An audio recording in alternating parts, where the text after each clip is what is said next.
Medina की धरती पर एक बार फिर इतिहास बनने वाला था। साल था 3 हिजरी का।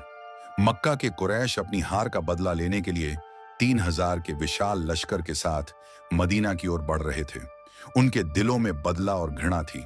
दूसरी ओर मदीना में रसूल अकरम ने अपने साथियों को तैयार किया। मुसलमानों की कुल संख्या केवल 1000 थी, मगर उनके दिल ईमान से भरे हुए थे। रसूल अकरम ने शुक्रवार के दिन सहाबा से मशविरा किया। कुछ बुजुर्गों ने कहा, या रसूल, हम मदीना के अंदर रहकर बचाव करें। लेकिन जवान साथियों ने कहा, नहीं, हम बाहर जाकर दुश्मन का सामना करेंगे।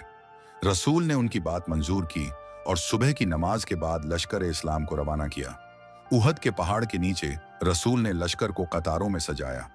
50 तीरंदाजों को एक पहाड़ी दर्रे पर तैनात किया और उनके अमीर हजरत अब्दुल्लाह बिन जुबैर रज़ियल्लाहु अन्हु को हुक्म दिया, किसी हाल में अपनी जगह मत छोड़ना, चाहे हम जीत जाएं या हार जाएं, तुम यहीं रहना।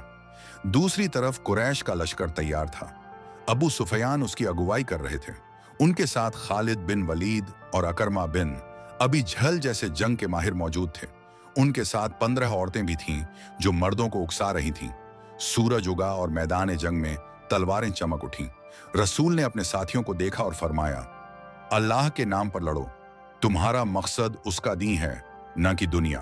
हजरत अली रजी अल्लाहु अन्हु, हजरत जुबैर रजी अल्लाहु अन्हु, हजरत अब्बू दुजाना, हजरत हमजा रजी अल्लाहु अन्हु दुश्मनों की पंक्तियों में शेरों की तरह घुस गए।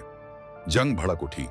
तलवारों की टकराहट, तकबीर की आवाजें और ईमान की गर्मी से मैदान गूंज उठा। दुश्मन पीछे हटने लगा।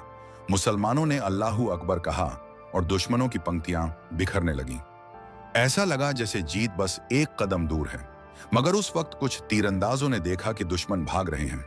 उन्होंने कहा, अब तो जंग खत्म हो गई, और वे अपनी जगह छोड़कर मैदान में उतर आए ताकि माल गनीमत इकट्ठा करें। उनके अमीर ने उन्हें रोकने की कोशिश की, लेकिन कुछ ने उसकी बात नहीं मानी। इसी मौके का फायदा खालिद बिन वलीद ने उठाया। वे अपने सवारों के साथ पीछे की तरफ से हमला कर बैठे। अचानक मुसलमानों पर चारों तरफ से हमला हुआ। जो लोग जीत के करीब थे वे अब मुश्किल में थे।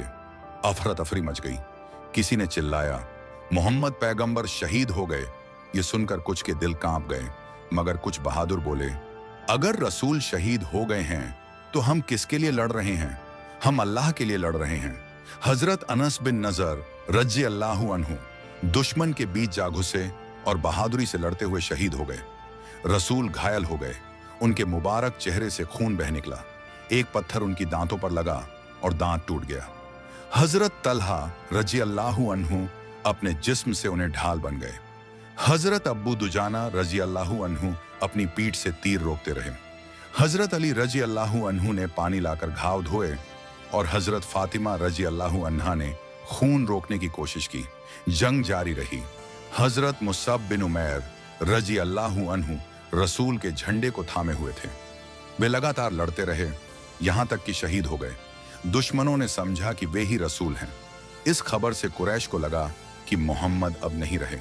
मगर कुछ देर बाद रसूल की आवाज गूंजी, मैं मोहम्मद हूं, मेरे बंदों, मेरी तरफ आओ। यह सुनकर मुसलमानों के दिलों में फिर ईमान की लौ जल उठी। वे दोबारा इकट्ठा हुए और रसूल के चारों ओर घेरा बना लिया। दुश्मन ने हर तरफ से हमला किया, मगर मुसलमानों ने अपने नबी की रक्षा की।